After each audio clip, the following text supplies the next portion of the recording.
All right. All right. Good morning, good evening, good afternoon, ladies and gentlemen. Since you choose Pastordowell. I'm going to go ahead and talk about this. I need to go ahead and talk about this because I continually keep getting these types of questions and stuff, but I want you to hear me out and listen to me real good. First of all, number one, I try my best to educate people. I try my best to get people to understand the way things should be running, and not according to their own personal biases, perceived perspectives and notions.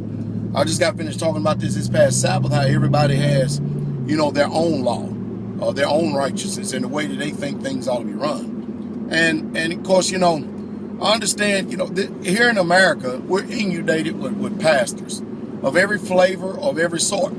But you have to understand, you have to be the ones to determine the ones that are, the ones according to Jeremiah 3:15, when the scripture says that I will give you pastors according to my heart, which shall feed you with knowledge and understanding. And that's what I want to do here for a moment. I'm going to feed you with knowledge and understanding. I want you to understand something.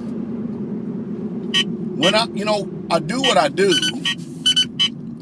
not based upon, I'm a pastor not based upon whether people receive me or reject me. That's totally irrelevant. In fact, that's not even part of the equation. I could care less whether people receive or reject. I'm doing a calling that I didn't call myself to, that the Father did. So I do not do what I do based on the acceptance or the rejection of people. Now, there are people out there, few in number, that actually believe that I am a pastor. And not only am I a pastor, but I am their pastor. Then there's multitudes of people that do not believe me to be a pastor somewhat whatsoever at all. And of course, that's their prerogative. Because when it's all said and done, we all have to work out our own salvation with fear, and we have to do it with trembling. And that's just the truth. So, if you haven't been called to this, nobody is a sovereign unto themselves when it comes to the Most High. And nobody is actually going to actually get to this kingdom on their own.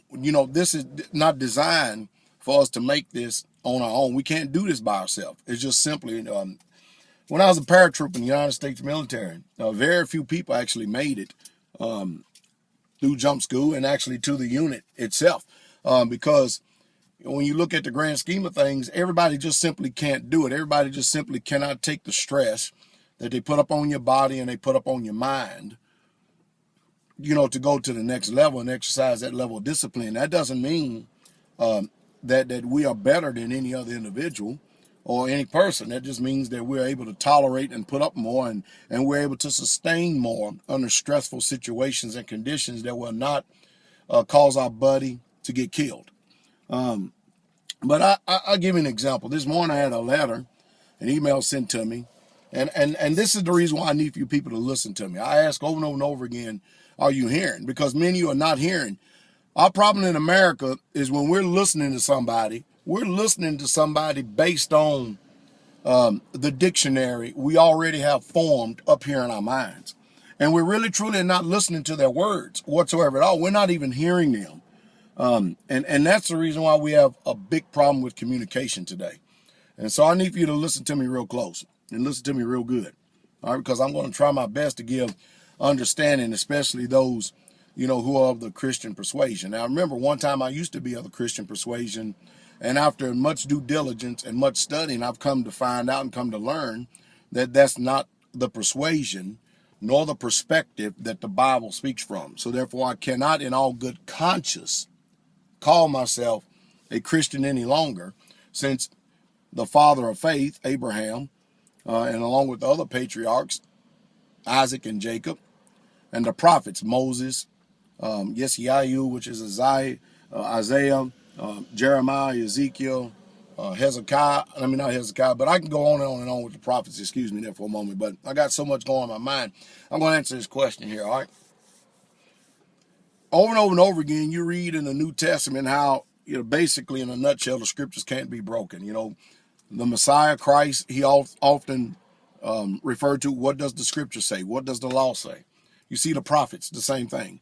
Well, all of a sudden, we end up in this particular Western mindset, which is basically influenced by Roman Europeans.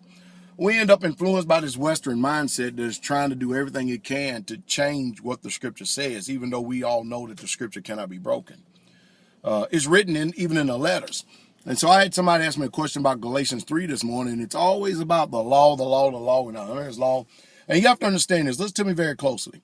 If you don't want to be under the law of Yah, that's your prerogative. You can, hey, do it, have peace, let your own conscience be settled about it, and go on in life. But know in the end, you're going to be judged by the same law that you refuse to be up under. But what I have over and over and over again, I have people who embrace Paul, the Apostle Paul, and I embrace him too as an apostle. But they twist and warp and distort his words based upon what they have learned from the religion of Christianity. And Paul is being misrepresented all over the place, no matter how many times that he says it's so clear. But I think the biggest thing that we all need to understand is this, is that the emissaries or the letters that you are reading that Paul wrote to Corinthians, Ephesians, Philippi, Philippians, Philemon, Thessalonica, Timothy, and Titus, you have to understand this. They are not scripture. Did y'all hear me? They are letters. They are letters given to assemblies in different providences. And the majority of those have to be in so-called what we call Asia Minor, which will have to be under the control of Rome. Because even when Christ was here on the earth, the whole world was being ruled by Rome. And so the mistake that people are making today is taking a letter and placing it in front of the scripture. And you know, in Tehillim or Psalms, David said over and over and over again that there's no way that the Most High, the creator of the universe, is going to alter or change anything that has gone out of his lips. So we're presented with a Christian perspective today in this world. And everybody, they put and they exalt Paul above Abraham, Isaac, and Jacob. They exalt him above Moses, who was the actual custodian of the law. The Most High gave it to Moses on Mount Sinai when our people went off into the wilderness of sin. They crossed over from the seas of reeds.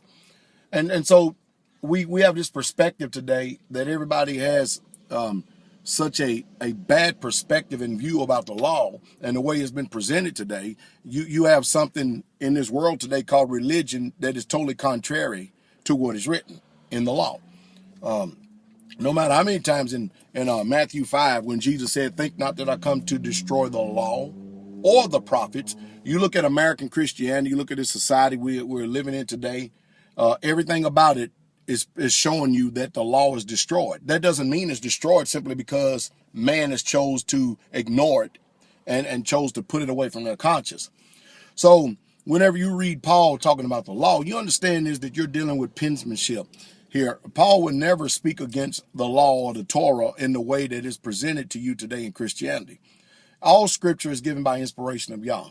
It didn't say all letters. And Paul wrote letters. Paul did not write scripture. Peter did not write scripture. They all echoed and supported the scripture. And scriptures are not going to be broken. And that's irrelevant if you choose to receive or reject it. This is the proper order and perspective. And this is the reason why things are turned so upside down today, is because we have, then they had a bunch of false prophets among them. Today we have a bunch of false teachers. And they're bringing in damnable heresies, damnable lies. And they're evilly affecting the unsuspecting minds of those who will want to come to the Messiah. They're evilly affecting them. And I'm going to tell you right now that as the days and the years go by, I've been growing in this. And I'm growing even faster and as quick as I can towards our Hebrew roots, my Hebraic roots from my family. And I'm going to continue to keep going that way. And I can tell you right now that a lot of people today are simply just not going to accept the way of the Hebrews, the way of the Israelites. They're not going to do it. They think that they are, but they're not, especially when you come to find out that a lot of things that you believe today, you're going to wrestle against the scripture. You're going to wrestle against the prophets. And it's not going to change. Not one jot or one tittle is going to fail from the law until all be fulfilled. That's just all it is to it. So you can't be viewing, if you are Hebrew, if you want to be Israel, you can't be viewing the renewed covenant or the New Testament as if it is an authority over the scripture when it's in factly not. And all it is, it's letters. It's just a letter. It's like a letter I would write. That does not do away with the law of Yahweh. It does not do away with the scripture. It does not do away with any of that whatsoever at all. And I think that that's what people need to understand more than anything. Paul, all the apostles, they never wrote one scripture. They wrote letters to try to get people to understand the dispensation of time and what the scriptures were saying. Anyway, I hope I said something to stimulate your thought. I got business I have to take care of today. Hope each and every last one of you have a wonderful day. The King coming.